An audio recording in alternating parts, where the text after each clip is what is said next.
Совместный выезд партийцев со специалистами города Воинской Славы направлен на оценку качества выполненных работ, соответствие проекта ожиданиям жителей и выявление возможных недочетов для их оперативного устранения. Первой улицей для мониторинга стала Панфилова. Здесь было проведено асфальтирование дорожного покрытия, обустройство пешеходных тротуаров и обновление уличного освещения. Оценку проведенной работе первыми поставили жители этой улицы.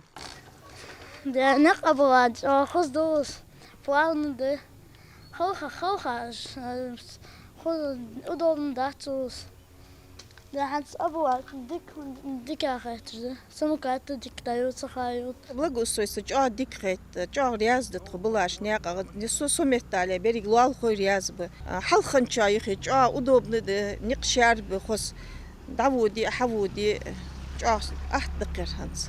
Работы были проведены в прошлом году в рамках федерального проекта формирования комфортной городской среды, который успешно реализуется в Ингушетии с 2017 года. Благоустроенная улица была выбрана самими жителями в рамках регионального голосования. Ремонтными работами на Панфилова занималась подрядная организация «Стройальянс». И в ходе совместного мониторинга недочетов выявлено не было, а даже наоборот.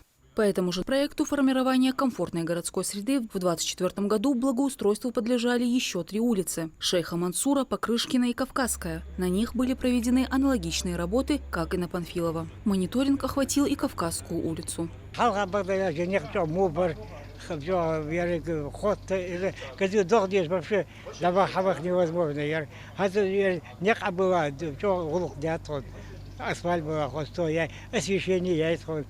Свет На Кавказской располагается порядка 100 жилых домов. Здесь практически такая же ситуация, как когда-то была на Панфилова. Протяженность улицы составляет километр 200, но 900 метров по программе благоустроили. Оставшуюся часть муниципалитет планирует благоустроить в будущем времени уже за местный бюджет.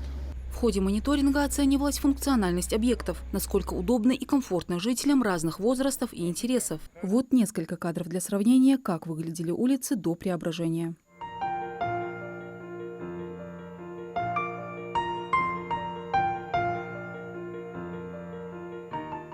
Начиная с 2017 года по проекту формирования комфортной городской среды в Ингушетии благоустроено более 200 общественных и более 60 дворовых территорий. Говоря о городе Воинской Славы, здесь еще планируются масштабные работы по улучшению комфорта жителей. Предусмотрен ремонт 3 территорий. Это улица Юбилейная, Димитрова и Береславского.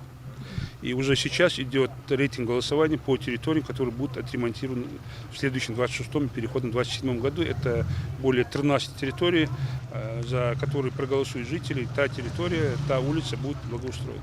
После проведенного мониторинга партийцы «Единой России», сотрудники мэрии города и другие провели круглый стол. На нем обсудили осмотренные объекты, отзывы горожан и подвели предварительные итоги мониторинга. Они были положительными.